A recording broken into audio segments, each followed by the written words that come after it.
ہزاروں سالوں سے ماہرین فلکیات نے چاند کی سطح پر عجیب سی روشنی دیکھی ہے جس کو ٹرانزٹ لونر مظہر کہا جاتا ہے۔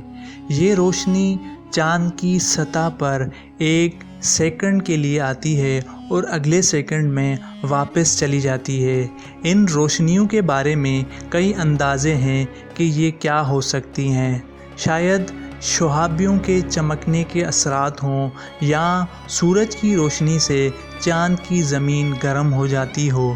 یہ روشنیاں شاید روشنی کو منعکس کرنے والی گیسوں کی وجہ سے ہوں جو کہ چاند کی سطح پر ٹیکٹونک حرکت کی وجہ سے ہوں۔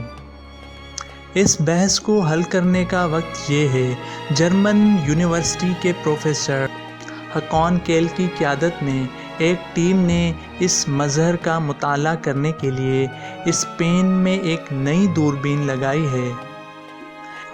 ایک بار جب اس کا سافٹ ویئر اوپر ہوتا ہے اور چل رہا ہوتا ہے تو دوربین خودکار طریقے سے روشنی کا سراغ لگا سکے گی۔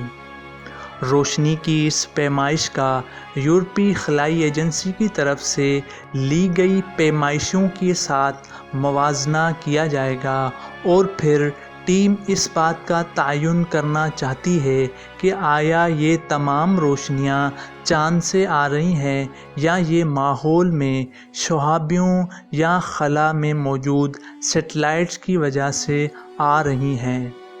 امید یہ ہے کہ نتائج چاند کی ابتدا کے بارے میں بھی اشارہ دے سکتے ہیں۔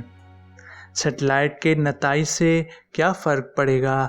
چاند پر رہنا انسانوں کا حالیہ فوکس ہے اور پروفیسر کیل کا کہنا ہے کہ یہ منصوبہ اہم ہے تاکہ انسان اس علاقے کو سمجھ سکے کیونکہ انسان بالآخر وہاں زندگی کی تلاش اور مستقبل میں یہاں قیام پذیر ہونے کی امید رکھتے ہیں۔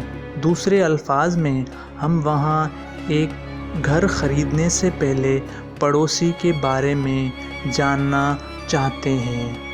آپ کو ہماری یہ ویڈیو کیسی لگی کمنٹس میں ضرور بتائیے گا اور ہمارے چینل کو سپورٹ کریں۔ Thank you for watching.